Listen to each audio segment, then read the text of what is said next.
अस्सलाम वालेकुम जी। मेरा नाम मोहम्मद ताहिर है और मैं आपको मैथ के ऑनलाइन लेक्चर्स दिया करूँगा। 9th क्लास मैट्रिक क्लास का एक आगाज़, जिसमें 8th क्लास के कंपैरिजन से अगर हम देखें तो ख़ासा डिफरेंट है मैथ। पहली बात तो ये कि math as compare to 8th class अगर हम देखें तो नंबर ऑफ़ चैप्टर्स ज़्यादा हैं, लेकिन ये सब कुछ मैनेजेबल है। हमारी कंटिन्यूटी, हमारा ये इसमें इंटरेस्ट, ये बड़े इजीली हमें इसको कंप्लीट करवाएगा। और ये बल्कि इंटरेस्टिंग बात ये है कि द ओनली सब्जेक्ट जिसमें आप फुल मार्क्स ले सकते हैं। तो 9th क्लास का पहला चैप्टर है मैट्रिसेस एंड डिटर्मिनेंट्स का। ये आप लोगों के लिए एक एंटायरली न्यू कॉन्सेप्ट है।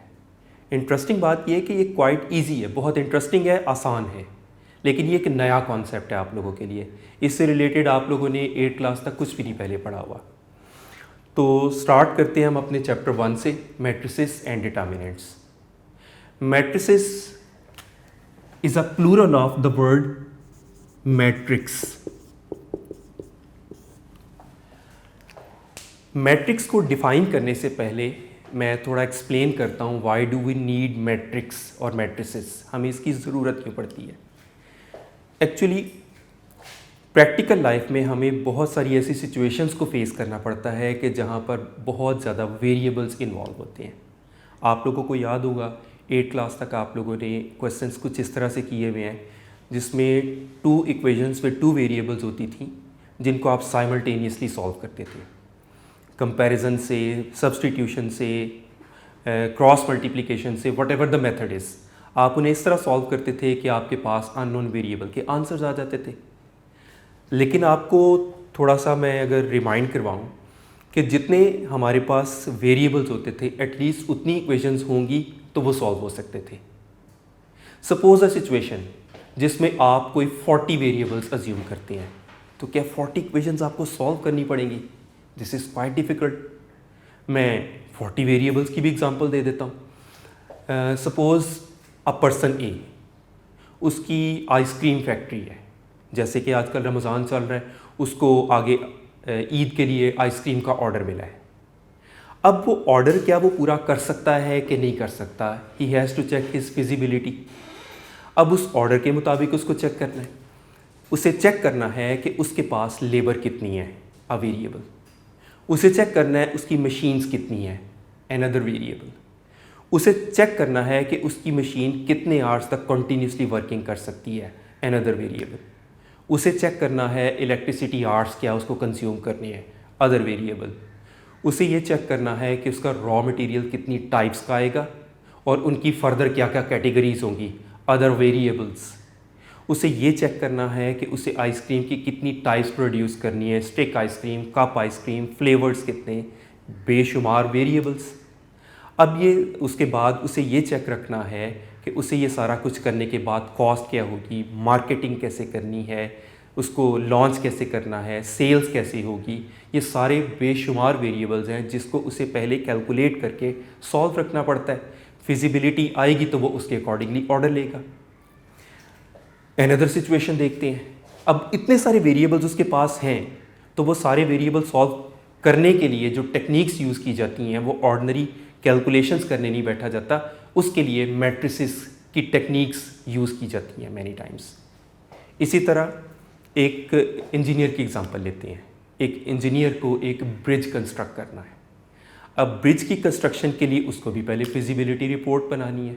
उसको ये चेक करना है कि ब्रिज कितनी देर में बनेगा, कितना लेंथ उसकी है, क्या उसके लिए मटेरियल रिक्वायर्ड है, मटेरियल की स्ट्रेंथ क्या रिक्वायर्ड है, उस पर से व्हीकल्स किस तरह की गुजरनी है, हैवी ट्रैफिक गुजर रही है या जस्ट कार्स, या छोटी ट्रैफिक है या ट्रेन ने पास करना है, उसकी स्ट्रेंथ, उसकी मतलब elastic limits, each and every factors, बहुत सारे इसमें वेरिएबल्स इन्वॉल्व हैं जिसको उसे चेक रखना है।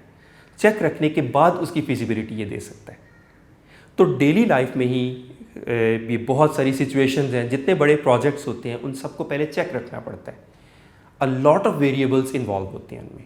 उन सब वेरिएबल्स को सॉल्व करने के लिए जो जनरल टेक्निक यूज़ की जाती है वो मैट्रिसेस की होती है। आप कंप्यूटर की एग्जांपल ले लें। कंप्यूटर बेसिकली क्या है? कंप्यूटर पर आप आए दिन कोई ना कोई मतलब काम करते हैं, डेली आपका मोस्टली वर्किंग कंप्यूटर पर है। लेकिन कंप्यूटर को मैं एक सिंपल टर्म्स में अगर बात करूं तो basically a device which is distribution of various currents. Computer का अगर आप ए प्रेस करते हैं ना तो उसमें लॉट ऑफ करंट्स फ्लो करते हैं, जिनके बाद आउटपुट आपको नज़र आती है। अब वो करंट्स के फ्लो की डिस्ट्रीब्यूशन किस तरह से है, उसका बेसिक जो कंप्यूटर का आर्किटेक्चर होता है वो सारे का सारा इस पर मैट्रिसेस पर बेस करता है। और बहुत सारी ऐसी एग्जांपल्स आप चेक कर सकते हैं। तो मैट्रिसेस हैं क्या? Matrix is a rectangular form. पहली बात, मैट्रिक्स के लिए जनरल टर्म यूज़ की जाती है, it's a rectangular shape. Rectangle की शक्ल की चीज़ होती है ये। मैट्रिक्स इज़ अ रेक्टेंगुलर अरे। अरे आप समझ लें जस्ट एक स्पेसिफिक अरेंजमेंट ऑफ नंबर्स को कह सकते हैं। तो मैट्रिक्स इज़ अ रेक्टेंगुलर अरे और formation of collection of real numbers. Real numbers की कलेक्शन की एक ख़ास फॉर्मेशन, एक ख़ास तरतीब, एक ख़ास स्ट्रक्चर, उसे आप मैट्रिक्स का नाम देते हैं। अब नंबर्स कोई भी हो सकते हैं। फॉर एग्ज़ाम्पल नंबर्स हो सकते हैं कुछ इस फॉर्म में 2, -1, 5, 8, 2, 3, किसी एक ख़ास रेक्टेंगुलर फॉर्म में हमने लिखे हैं, एक अरे में लिखे हैं। Formation of collection of real numbers हैं, written within square brackets to form a matrix. Matrix को बेटा स्क्वायर ब्रैकेट में ही लिखा जा सकता है। ये इसका राइटिंग स्टाइल समझ लें या इसकी प्रोटोकॉल समझ लें। तो स्क्वायर ब्रैकेट में कुछ मखसूस नंबर्स को रेक्टेंगुलर फॉर्म में एक ख़ास तरतीब से लिखना, इसको मैट्रिक्स का नाम दिया जाता है। बेसिकली वो ख़ास तरतीब ही तो उन वेरिएबल्स को सॉल्व करने में हेल्पफुल होती है। तो इसकी डेफिनेशन आपके बुक के पेज नंबर 2 पर मौजूद है, आप वहाँ पर इसको मार्क कर सकते हैं। अब उस डेफिनेशन में अगर आप लोग देखें तो उन्होंने एक कुछ मखसूस नंबर्स लिखे हुए हैं। अब आप डेफिनेटली बुक की डेफिनेशन को याद तो करेंगे, लेकिन अब उन नंबर्स का कोई रट्टा लगाना ऐसा ज़रूरी नहीं है। नंबर्स आप कोई भी इन्वॉल्व कर सकते हैं। तो उसमें ये होगा कि साथ एग्जाम्पल भी ऐड हो जाएगी। अच्छा, one thing I make it clear, बेटे मैथमेटिक्स का स्टार्ट है ये। मैथमेटिक्स में बोर्ड के पेपर में एवरी ईयर 8-10 या शायद समटाइम्स इससे थोड़ी सी ज़्यादा डेफिनेशंस पेपर में आती हैं। यानी डेफिनेशंस आपको याद रखनी पड़ेंगी साथ साथ। मैथमेटिकल काम तो आपको करना ही है, साथ डेफिनेशंस भी आप लोग याद रखा करेंगे। एक बात अंडरस्टूड समझ लें, आपको कभी पेपर में कहा जाए या ना कहा जाए, आपको बेटे डेफिनेशन के साथ एटलीस्ट 1 या 2 एग्जांपल्स मस्ट लिखनी होती हैं। अब बाय चांस जो डेफिनेशन हमने अभी डिस्कस की है, इसमें एग्जांपल इसका पार्ट है। इसके अलावा आप एक्स्ट्रा एग्जांपल्स भी कोई ना कोई दे सकते हैं। One more thing, matrices are always represented by capital alphabet letters A और B और any other variable. Other examples अगर हम इसकी देखें, it could be another matrix B which could be 2, 1, -5, a matrix C 2, -1, 5, 0। अब जो मैंने C इसका मैट्रिक्स लिखा है, ये तो एक स्क्वायर फॉर्म है, लेकिन इसकी जनरल डेफिनेशन में रेक्टेंगुलर का वर्ड है। उसकी वजह ये है कि स्क्वायर भी तो बेसिकली रेक्टेंगल की टाइप है ना, जिसकी चारों साइड्स इक्वल हो जाती है। इसलिए डेफिनेशन में जनरली रेक्टेंगल का वर्ड लिख देना काफ़ी होता है, वो स्क्वायर को भी ऑटोमेटिकली एक्सप्लेन कर देता है। तो अब तक हमने क्या सीखा? A matrix is a rectangular अरे, एक ख़ास अरेंजमेंट, और in other words formation of collection of real numbers है। कोई भी रियल नंबर्स हो सकते हैं, किसी खास तरतीब में होंगे, written within square brackets and is always represented by capital alphabet letters. This is what we call a matrix. अब मैट्रिक्स की इस डेफिनेशन से पीछे आपको थोड़ा सा इंट्रोडक्शन का एक हेडिंग नज़र आ रही होगी। इस इंट्रोडक्शन की लास्ट लाइन को ज़रूर हाईलाइट कर लीजिए कि idea of matrices was given by Arthur केले इन 1858। समटाइम्स इस टाइप की चीज़ें MCQs बन के आ जाती हैं, तो इस पॉइंट ऑफ व्यू से ये सेंटेंस या स्टेटमेंट कुछ इंपॉर्टेंस रखती है। मैट्रिसेस को अगर हम फर्दर प्रोसीड करें तो मैट्रिसेस में एक एग्जांपल के तौर पर लिख रहा हूँ, लाइक मैट्रिक्स ए है 2 -1 5 3 0 2 a matrix. In any matrix, the horizontally arranged elements form in rows. जो हॉरिजॉन्टल अरेंजमेंट होती है एलिमेंट्स की उनको उसकी रोज कहा जाता है. Whereas the vertically arranged elements are in the form of columns. So remember, horizontal lines are rows and the vertical lines are columns of a matrix. अब इसकी भी डेफिनेशंस आपको मैट्रिक्स की डेफिनेशन से आगे नज़र आ रही होंगी. Row of a matrix, column of a matrix. ऐसा चीज़ कोई बहुत इंपॉर्टेंट नहीं है बट समटाइम्स आ जाती हैं. मैट्रिक्स की इटसेल्फ डेफिनेशन एक इंपॉर्टेंट डेफिनेशन है. अब इन्हीं रोज और इन्हीं कॉलम्स को मिलाकर नेक्स्ट वेरी इंपॉर्टेंट डेफिनेशन आ रही है और वो है ऑर्डर ऑफ अ मैट्रिक्स.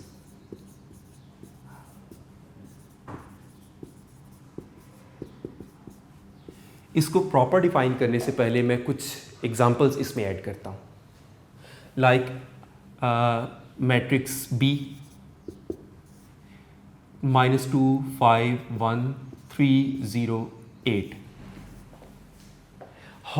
इस मैट्रिक्स में अगर हम देखें देन इट हैज़ 2 रोज हैं इसमें और कॉलम्स 1 2 एंड 3 कॉलम्स हैं इसमें. You can see 2 rows 3 columns. तो ऑर्डर होगा इसका 2/3. इसी से हम इसकी डेफिनेशन बना देते हैं कि if a matrix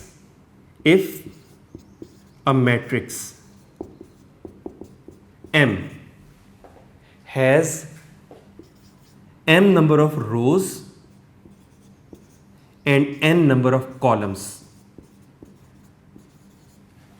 general definition देनी है ना, इसलिए m और n से जनरलाइज कर रहे हैं हम. m number of rows and n number of columns, then its order is m by n is the order of the matrix. और यही बात इसकी डेफिनेशन है. I repeat, if a matrix M, capital M, has m number of rows and n number of columns, then its order is m by n. ये definition आपकी heading के नीचे है, उसको आप मार्क कर सकते हैं.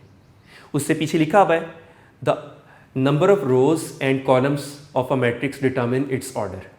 डेफिनेटली नंबर ऑफ रोज और कॉलम्स से इसके ऑर्डर का पता चलता है, लेकिन प्रॉपर डेफिनेशन यही है जो अभी आपको मैंने बताई है. अब इन्हीं एग्जांपल्स को देखते हैं. तो इसका ऑर्डर क्या होगा? It has 2 rows and 3 columns. तो इसका ऑर्डर भी 2/3. इस मैट्रिक्स में 1 2 एंड 3 रोज एंड 1 कॉलम. तो इसका भी ऑर्डर 3/1 होगा. और राइटिंग स्टाइल वही, इस तरह से ही लिखना है आपको, 3/1. इसी तरह इस मैट्रिक्स में 2 रोज एंड 2 कॉलम्स. तो इसका ऑर्डर होगा 2/2. सिमिलरली इस मैट्रिक्स में 2 rows 3 columns, order 2/3. This is what we call order of a matrix, right. अब इसी डेफिनेशन के नीचे है equal matrices.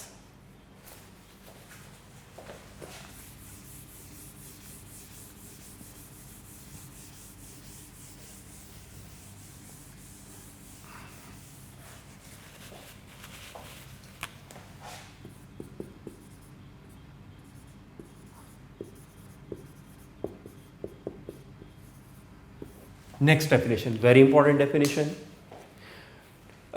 Two matrices A and B are said to be equal.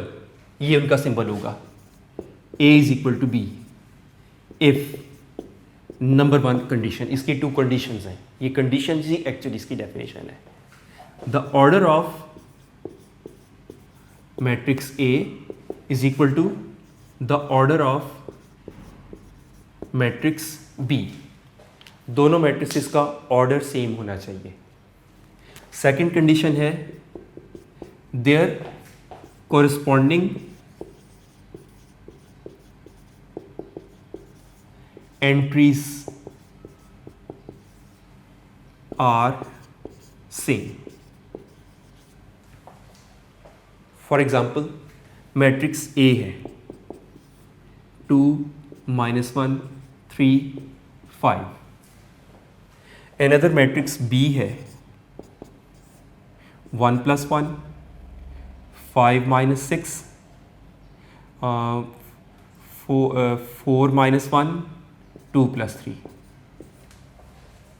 अब शक्ल कुछ भी है, लेकिन पहली बात आप नोट करें, मैट्रिक्स A का ऑर्डर 2/2, मैट्रिक्स B का ऑर्डर 2/2, 2 रोज 2 कॉलम्स. सेकेंडली, ये कोरस्पॉन्डिंग एंट्रीज होती हैं बेटा सेम पोजीशन की एंट्रीज को. अब आप फर्स्ट एंट्रीज को अगर आप कंपेयर करें तो 1 + 1 का आंसर 2 के इक्वल ही है. सेकेंड एंट्री को अगर आप कंपेयर करें -1 5 - 6 का आंसर -1 के इक्वल ही है. इसी तरह 4 - 1 is 3 एंड 2 + 3 is 5. तो कोरस्पॉन्डिंग एंट्रीज की फॉर्म कुछ भी है, लेकिन उनकी वैल्यूज इक्वल आ रही हैं, तो ऐसे मैट्रिसेस को इक्वल मैट्रिसेस का नाम दिया जाएगा. राइट. इसके बाद स्टार्ट होती है एक्सरसाइज 1.1.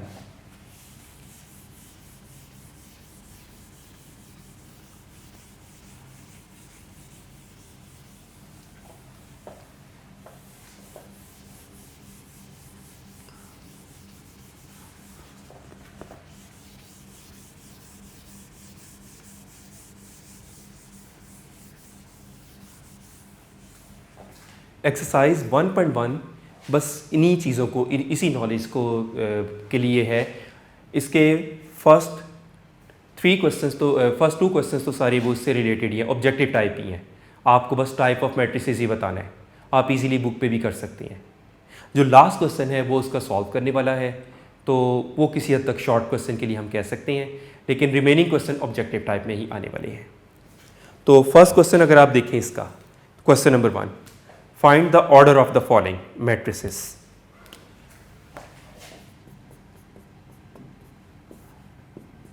आपको ऑर्डर ऑफ मैट्रिसेस बतानी है.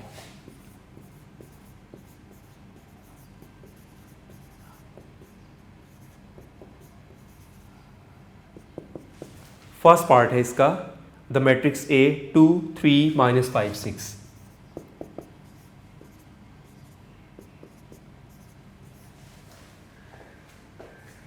The matrix A has 2 rows. Similarly 2 ही इसके कॉलम्स हैं, तो फिर इसका ऑर्डर क्या होगा? 2/2. राइट. सिमिलरली सेकेंड पार्ट है इसका, the matrix B 2 0 3 5.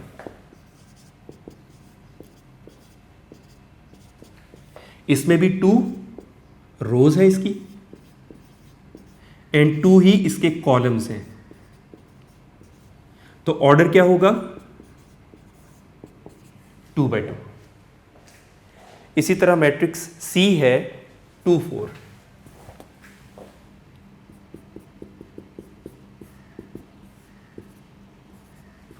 So this matrix has 1 row and 2 columns. तो ऑर्डर विल बी 1/2. याद आपको ये रखना है कि पहले नंबर ऑफ रोज ही आनी है और बाद में नंबर ऑफ कॉलम्स ही आनी है हर सूरत. इसी तरह D matrix is 4 0 6.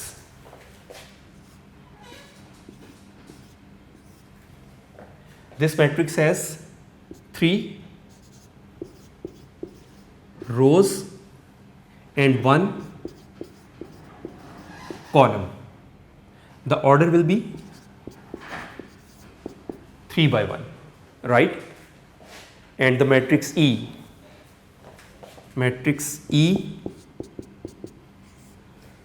this is A B D E C F.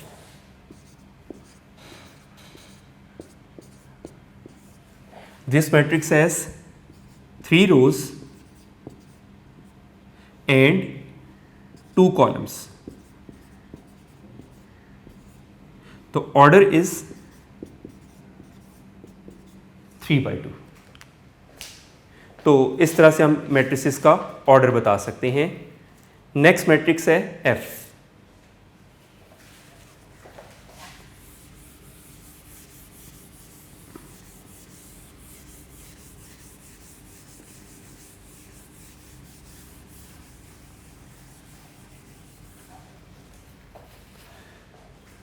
Matrix F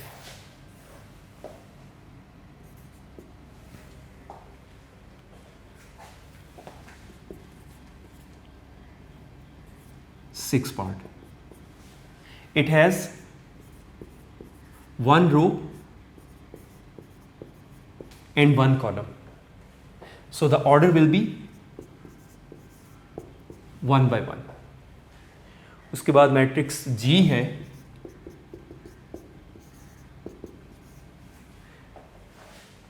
to three zero 1 2 3, and the third row is 2 4 5. So this matrix has 3 rows and 3 columns. The order will be 3 by 3. और last part है इसका matrix H, 2 3 4 1 0 6. It has 2 rows and 3 columns. So the order of matrix is 2 by 3. तो इस तरह से आप matrices के order explain कर सकते हैं। इसके बाद आ जाता है क्वेश्चन नंबर 2। क्वेश्चन नंबर 2 में कहा गया है which of the following matrices are equal. Equal matrices आपको चेक करने हैं। तो इसके क्वेश्चन नंबर 2 के मैट्रिसेस लिखे हुए हैं।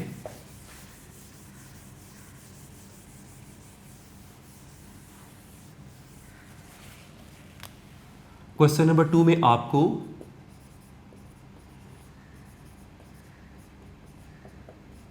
इक्वल मैट्रिसेस चेक करने हैं। तो जिसमें matrix A is given to be 3,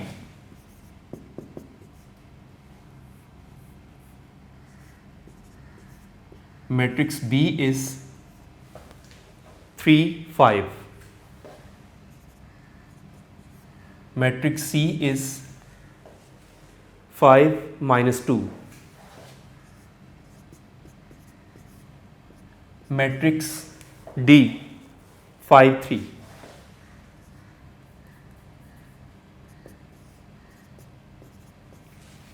matrix E 4 0 6 2,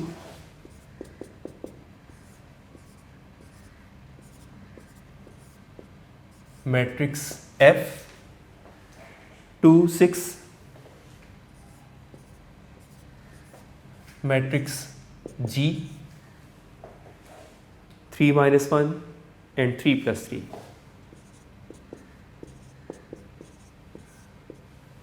और उसके बाद matrix H 4 0 6 2,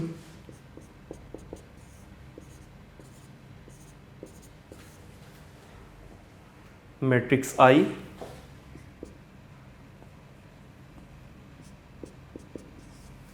this is 3 3 + 2, and the matrix J, this is 2 + 2 2 - 2, 2 + 4 and 2 + 0.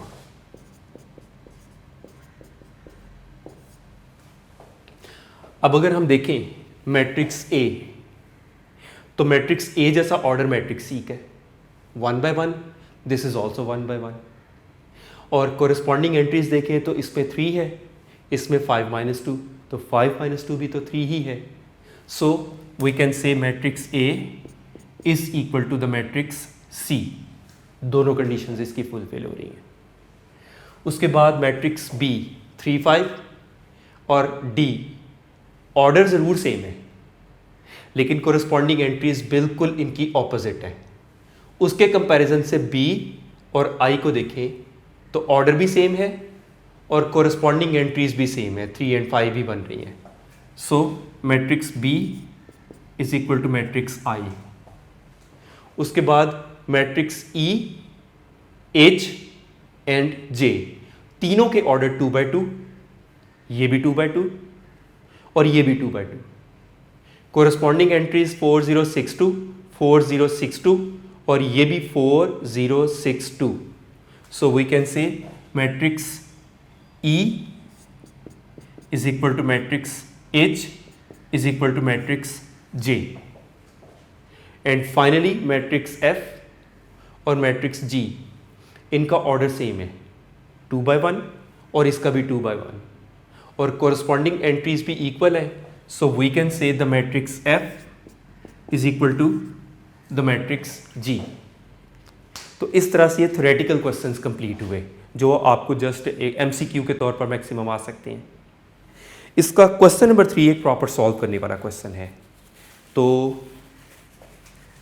Question number 3 is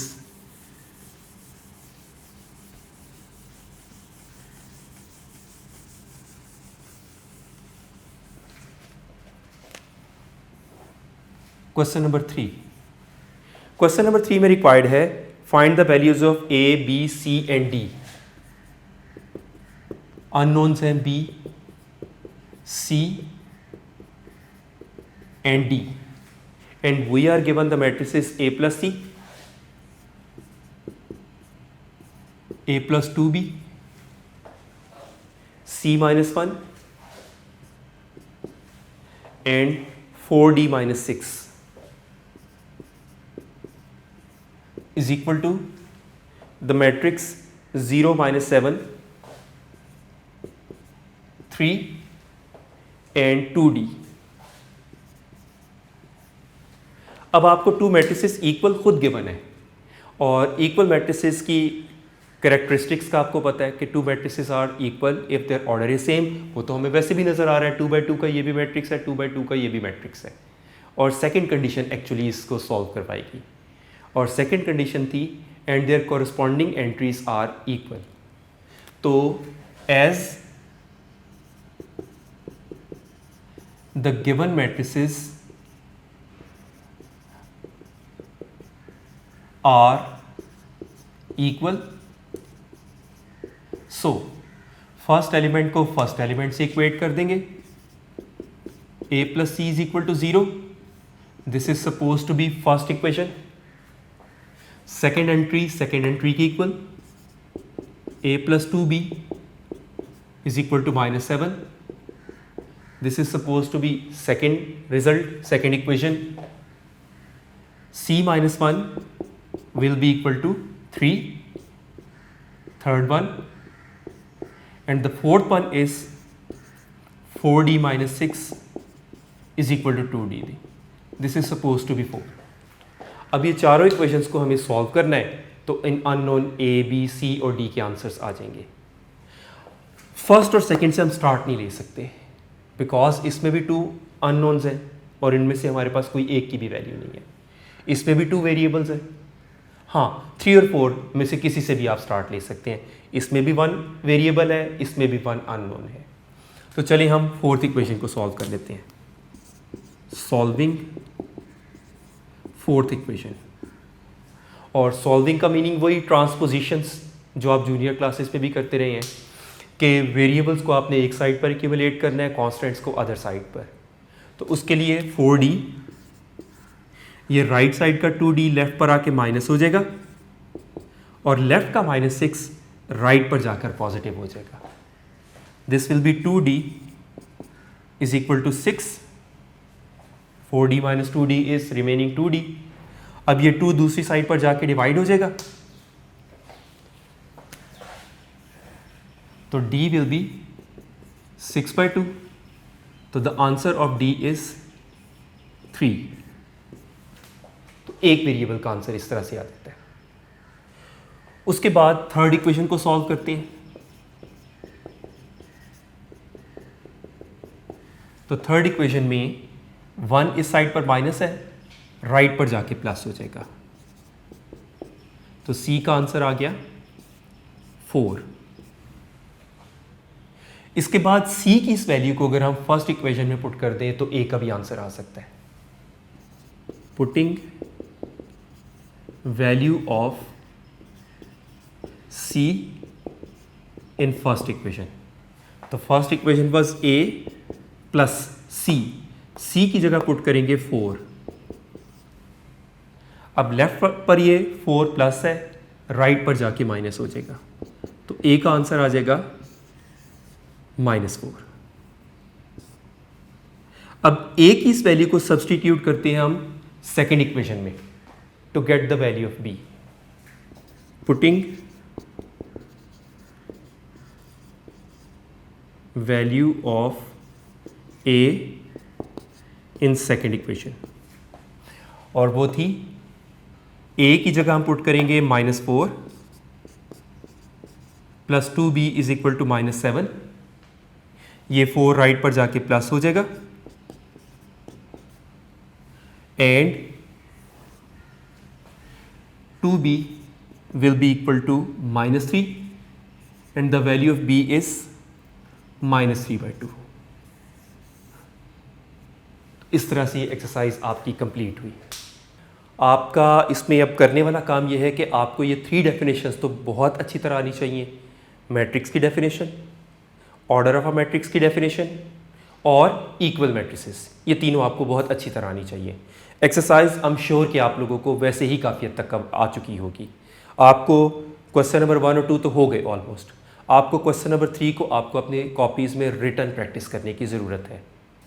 कल हम इंशाल्लाह टाइप्स ऑफ मैट्रिसेस को डिस्कस करेंगे और उससे रेलिवेंट एक्सरसाइज को डिस्कस करेंगे। Thank you very much.